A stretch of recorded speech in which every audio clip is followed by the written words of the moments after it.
Good evening, class. In your chemistry, we will study the second chapter, the solution. And in previous class, we have studied about the colligative properties, and we have completed our topic colligative property. In previous class, we studied about the depression in freezing point and osmotic pressure. Okay, in the osmotic pressure, we have learned the process osmosis, in which the solvent molecules flows from the lower concentration to the higher concentration, and we have also learned about the what is the osmotic pressure, that the external pressure that must be applied on the solution to stop the process of osmosis. Okay, and in previous class I told you that there is one method for the measurement of the osmotic pressure. This is very important topic for your MP board, because I think this question has been asked 2 or 3 times in your previous 10 years papers if you watch. तो ये question उसमें पूछा गया है, that is Barclay and Hartley method. Okay, so today we have to learn about the determination of the osmotic pressure, that is Barclay and Hartley method. इस pressures की इस experiments के थ्रू उन्होंने किसी भी सॉल्यूशन का ऑस्मोटिक प्रेशर मेजर करने की कोशिश की थी. तो प्रीवियस क्लास में हमने क्या स्टडी किया था कि ऑस्मोसिस क्या होता है, कि सॉल्वेंट मॉलिक्यूल्स किसी सेमी परमिएबल मेम्ब्रेन के थ्रू, ठीक है, यानी कोई ऐसा एक मेम्ब्रेन होता है जिसमें सिर्फ सॉल्वेंट मॉलिक्यूल्स ही पास कर सकते हैं, सॉल्यूट मॉलिक्यूल्स पास नहीं कर पाते हैं. उस मेम्ब्रेन के थ्रू क्या होता है कि जब भी हम सॉल्यूशन एंड प्योर सॉल्वेंट को सेपरेट करते हैं तो solvent molecule due to pressure difference की वजह से lower concentration to higher concentration की तरफ मूव करता है. It means it solvent molecule moves from the solvent to pure solvent से सॉल्यूशन की तरफ क्या करता है, मूव करता है. तो हमें इस प्रोसेस को स्टॉप करने के लिए क्या करना पड़ता है, सॉल्यूशन में थोड़ा एक्सटर्नल प्रेशर अप्लाई करना पड़ता है. The pressure at which the osmosis stops is known as an osmotic pressure. ठीक है, तो वो उसके लिए हमें इसको कैलकुलेट करना रहता है. तो हमने लास्ट ईयर पढ़े थे कि 3 टाइप्स के सॉल्यूशंस होते हैं, isotonic solution, hypertonic and hypotonic solution. Okay, तो इस एक्सपेरिमेंट में उन्होंने क्या किया था, ये उनका सेटअप है एक्सपेरिमेंट का. जब आपको एग्जामिनेशन में पूछा जाएगा तो आपको ये सेटअप बनाना रहेगा and you have to write the process. मैं उसका आपको जो उसका प्रोसीजर है वो आपको मैं हार्ड कॉपी में प्रोवाइड कर दूंगा, साथ ही आपके टेक्स्ट बुक से लाल में भी दिया हुआ है. सो व्हाट दे डिड, उन्होंने एक तरफ प्योर सॉल्वेंट ले लिया, दैट इज पोरस स्पॉट में. पोरस स्पॉट में उन्होंने मतलब एक यहाँ पे ये स्टील का था,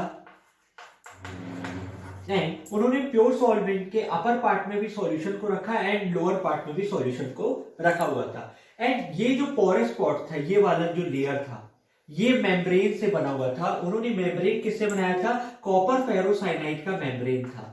किसका मेम्ब्रेन था, कॉपर फेरोसाइनाइड. तो पोरस स्पॉट में जो सॉल्यूशन एंड प्योर सॉल्वेंट जो सेपरेटेड थे वो कॉपर फेरोसाइनाइड मेम्ब्रेन के थ्रू सेपरेटेड थे. इस मेम्ब्रेन के थ्रू क्या होता है कि सिर्फ सॉल्वेंट मॉलिक्यूल्स ही मूव आउट कर सकते हैं, सॉल्यूशन के अंदर जो सॉल्यूट मॉलिक्यूल्स है वो मूव आउट नहीं कर सकता है. ठीक है, तो यहाँ पे उसको उन्होंने एक प्योर सॉल्वेंट में यहाँ पे एक इंडिकेटर वेसल लगा दिया था, जहाँ पे प्योर सॉल्वेंट एक यहाँ पे लेवल उसका बढ़ा हुआ था प्योर सॉल्वेंट के लिए.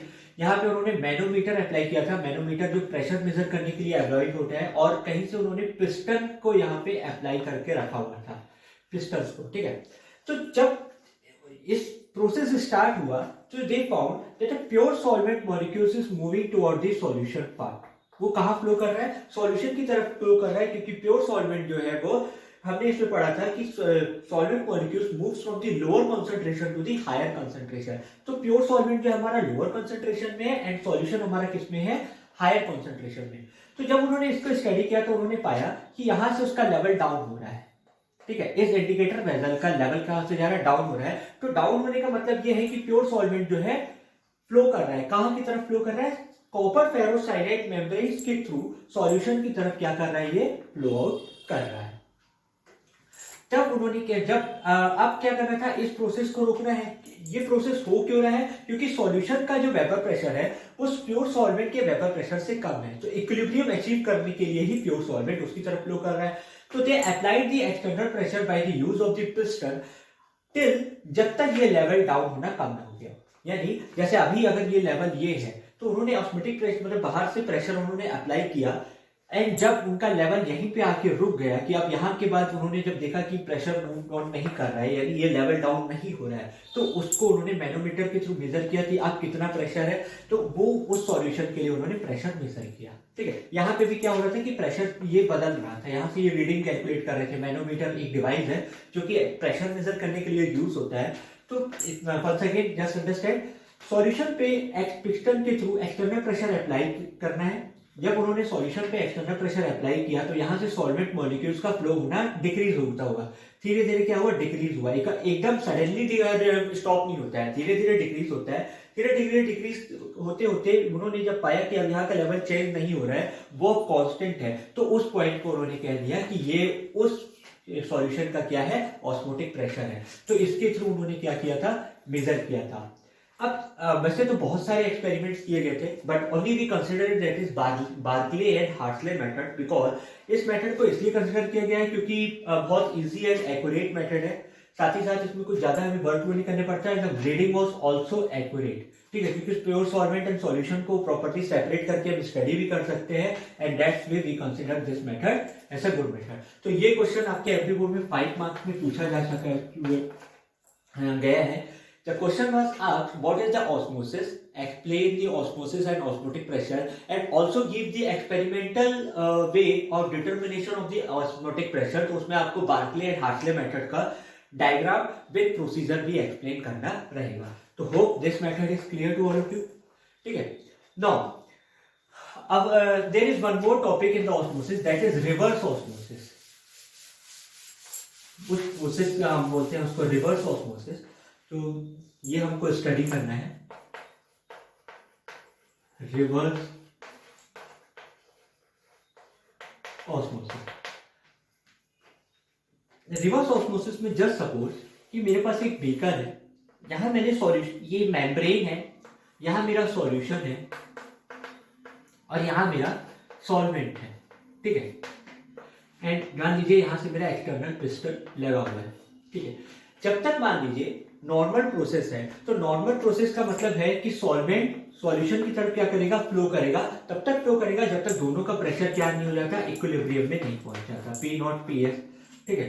फिर मैं क्या करता हूं, इसमें एक्सटर्नल प्रेशर पाई लगाऊंगा, तब जा करके क्या हो जाएगा, दोनों का मतलब ये इक्विलिब्रियम में अचीव। जैसे मान लीजिए कि ये PS प्लस यानी ये pressure of the solution, vapour pressure of the solution plus osmotic pressure and vapour pressure of the pure solvent जब तक इक्वल नहीं आ जाते, उस दौरान क्या हो जाएगा, ऑस्मोसिस स्टॉप हो जाएगा, ठीक है।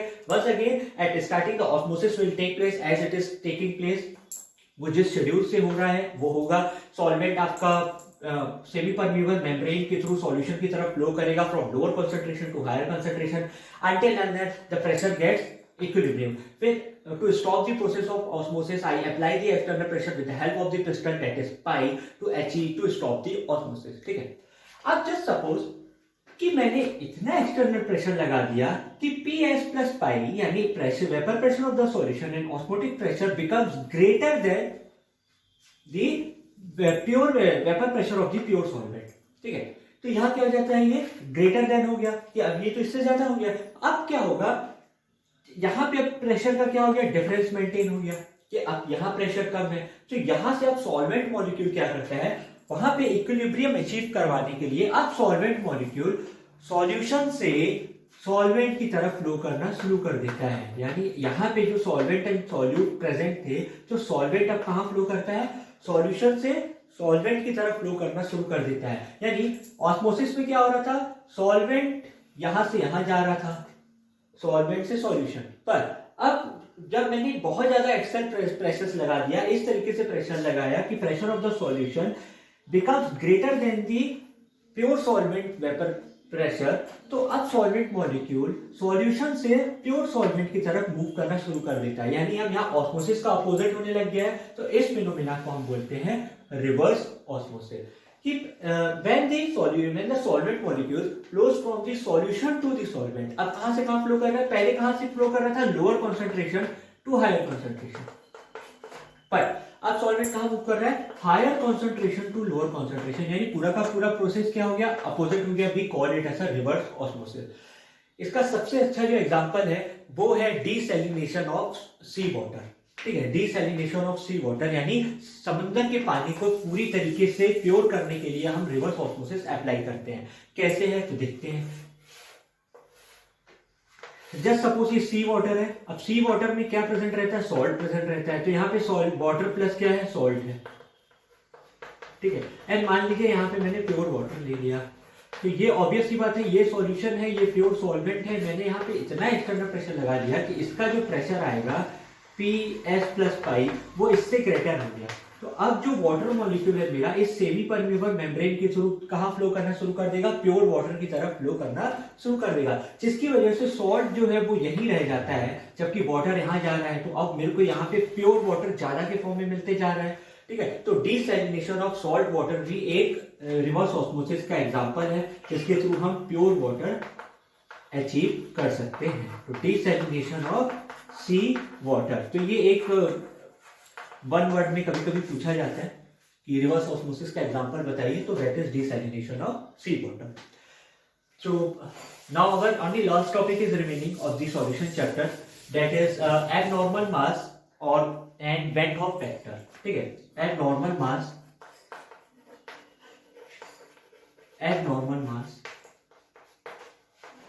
and Van Hoff factor.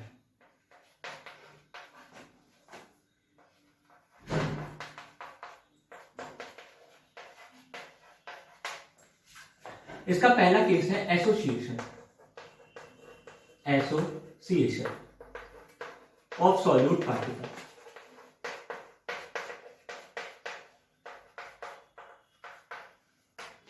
इसको समझने के लिए एक छोटा सा एग्जांपल लेते हैं।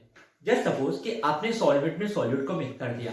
अब हमने सोचा कि यदि आपने 100 मॉलिक्यूल्स ऑफ सॉल्यूट को मिक्स किया है तो पूरे के पूरे सॉल्यूशन में 100 मॉलिक्यूल्स ऑफ सॉल्यूट होने चाहिए। इसके बाद हमने कॉलिगेटिव प्रॉपर्टी स्टडी की, जैसे कि हमारी जो 4 कॉलिगेटिव प्रॉपर्टीज थी, lowering in vapour pressure, elevation in boiling point, depression in freezing point and osmotic pressure, वो सारे के सारे किस पे डिपेंडेंट थे?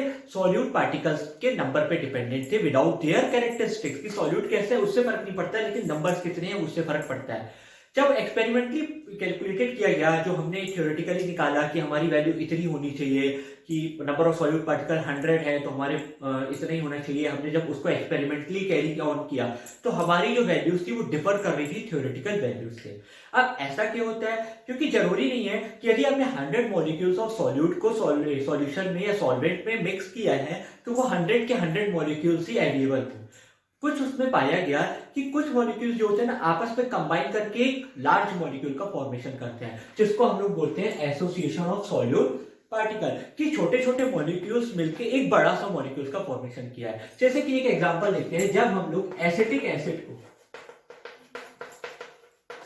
बेंजीन में डिसॉल्व करते हैं, ठीक है, तो उस दौरान जनरली जस्ट सपोज कि यदि मैंने 100 मॉलिक्यूल्स एसिटिक एसिड के मिक्स किए 100 मॉलिक्यूल्स को, तो मेरे अकॉर्डिंग क्या होना चाहिए? जो मैंने थ्योरेटिकल वैल्यू यदि मैं कैलकुलेशन करूंगा तो 100 मॉलिक्यूल्स होने चाहिए, बट 100 नहीं होके कितने हो जाते हैं कि उस दौरान मान लीजिए हो गए कि 89 मॉलिक्यूल्स या 85 मॉलिक्यूल्स ही मेरे को मिले। तो बाकी के 15 मॉलिक्यूल्स कहाँ गए? वो आपस में एसोसिएट कर गए। एसोसिएट कर गया मतलब दो छोटे छोटे मॉलिक्यूल्स मिल करके एक बड़ा मॉलिक्यूल का फॉर्मेशन किया है। तो एसिटिक एसिड के केस में कैसे होता है वो देखते हैं।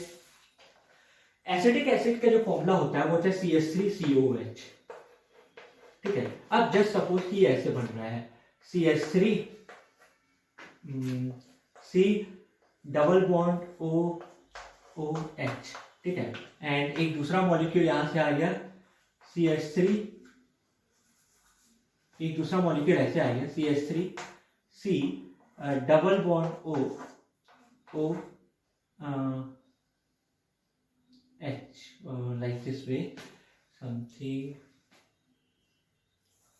ये CH3 ये डबल बॉन्ड को नीचे मान लीजिए आप, and another molecule was like this way, sorry for the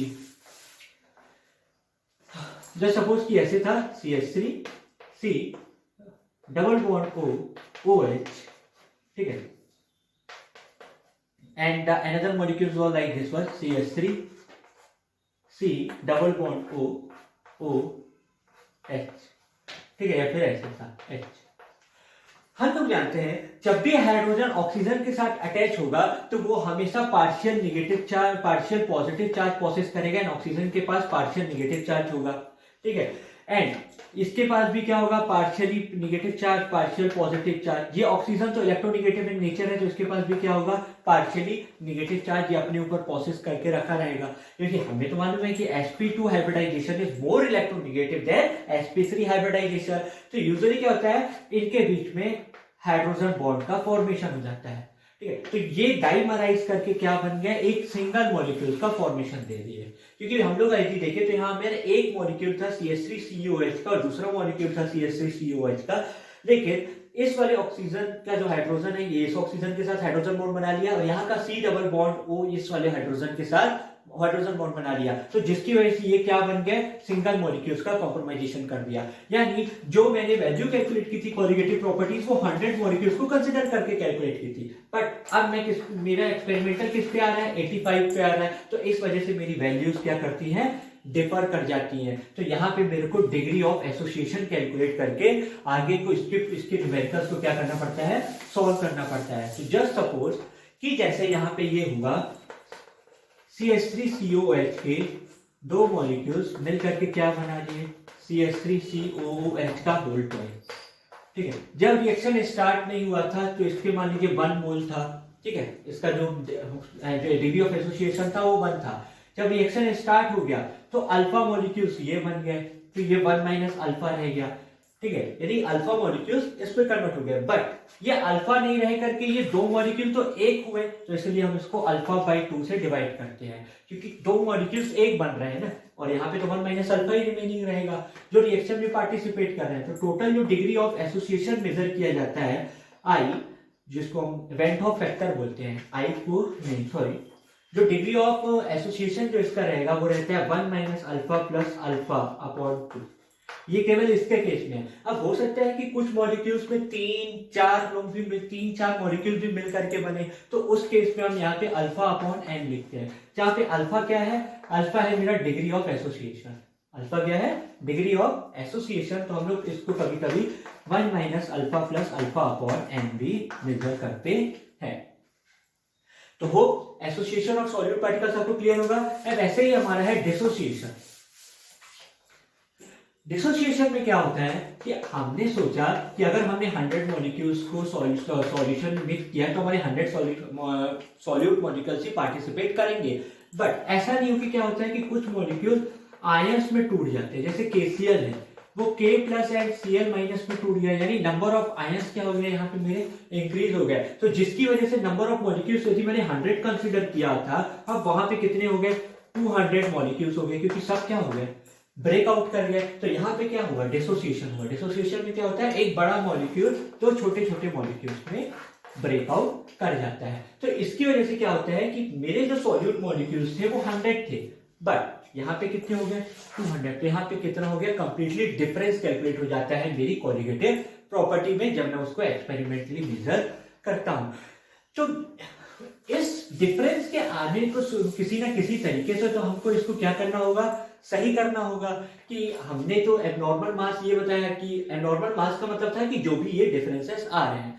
अब जो हमारे कोलिगेटिव प्रॉपर्टीज को कैलकुलेट करने पे जो भी हमको डिफरेंसेस मिल रहे थे उसको किसी ना किसी तरीके से हमको करेक्ट करना होगा। तो उसके लिए वेंट हॉफ नाम के एक साइंटिस्ट ने अपनी एक थ्योरी सामने रखी। उसने कहा हम आई से मल्टीप्लाई करवा देंगे, जहां पे आई आपका एक कांस्टेंट टर्म होगा जो कि इस वैल्यूएशन पे डिपेंड करेगा, जिसकी मीनिंग्स जो होती हैं,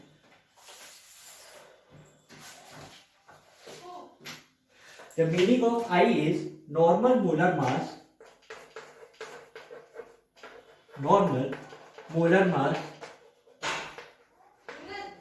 divided by abnormal molar mass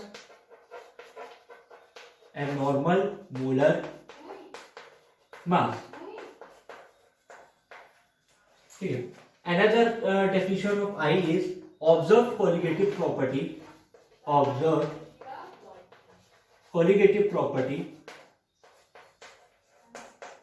divided by calculated colligative property। या इसमें आई को हम ये भी लिख सकते हैं, number of particles before association और dissociation and number of particles after association of dissociation, यानी number of solute particles before association और dissociation divided by total number of solute particles before association after association और dissociation. तो इस तरीके से हमें इस आई की वैल्यू कैलकुलेट करनी रहती है। तो वेन होफ ने कहा कि जब भी हम आई की वैल्यू को मेजर कर लेंगे तो हम उसको कॉलिगेटिव प्रॉपर्टी में लगा करके उसका करेक्शन कर लेंगे। तो उसको करेक्ट कैसे करना है तो वो हम देख लेते हैं। जैसे कि हमने स्टडी किया था, depression in freezing point is calculated as delta P upon P, and इसको हमने रखा था number of moles of solute upon number of moles of solvent, हमने ये स्टडी किया था। तो ये तो हमने थ्योरेटिकली कैलकुलेट किया कि हमारे ये वैल्यू होनी चाहिए, बट एसोसिएशन या डिसोसिएशन की वजह से क्या होता है, इसकी वैल्यू डिफर हो जाती है, तो हम इसको आई से मल्टीप्लाई करवा लेंगे, हमारी वैल्यू करेक्ट आ जाएगी। Similarly elevation in boiling point delta TB is calculated as KF into molality, और molality can be written as WA upon MA into 1000 upon WB। तो ये हमारी जो हमने थ्योरेटिकली कैलकुलेट किया था, या उनको जो भी न्यूमेरिकल सॉल्व करने हैं इसी फॉर्मूले से करने हैं। तो वेन होफ ने कहा कि आई से मल्टीप्लाई करा दो तो हमारी करेक्ट वैल्यू आ जाएगी। आई क्या बताएगा कि कितने पार्टिकल्स है, वो रेशियो बताएगा कि कितने पार्टिकल्स एक्चुअली हमें कंसिडर करके चलना है। तो similarly like for the delta TF,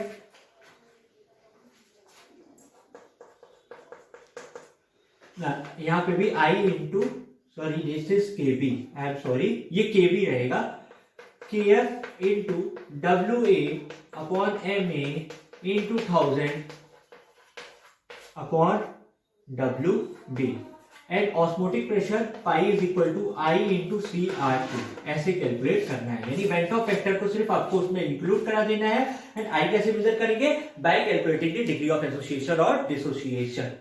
okay class, तो hope today's topic is clear to all of you, जिसमें आपका बार्कले एंड हार्ट्सले मेथड्स का बहुत ज्यादा इंपॉर्टेंट है एग्जाम के पॉइंट ऑफ व्यू के लिए। एंड सॉल्यूशन चैप्टर में अभी मैंने आपको न्यूमेरिकल सॉल्व नहीं करवाया, तो आप लोग प्लीज एग्जाम्पल सॉल्व करके न्यूमेरिकल सॉल्व करने की कोशिश करिएगा। बस आपको डायरेक्टली फॉर्मूले पे वैल्यू प्लेस कर देनी है, एंड कैलकुलेशन पार्ट इसमें आपके लिए बहुत इंपॉर्टेंट रोल प्ले करेगा। If you are very doubt in the solution chapter, you can ask me.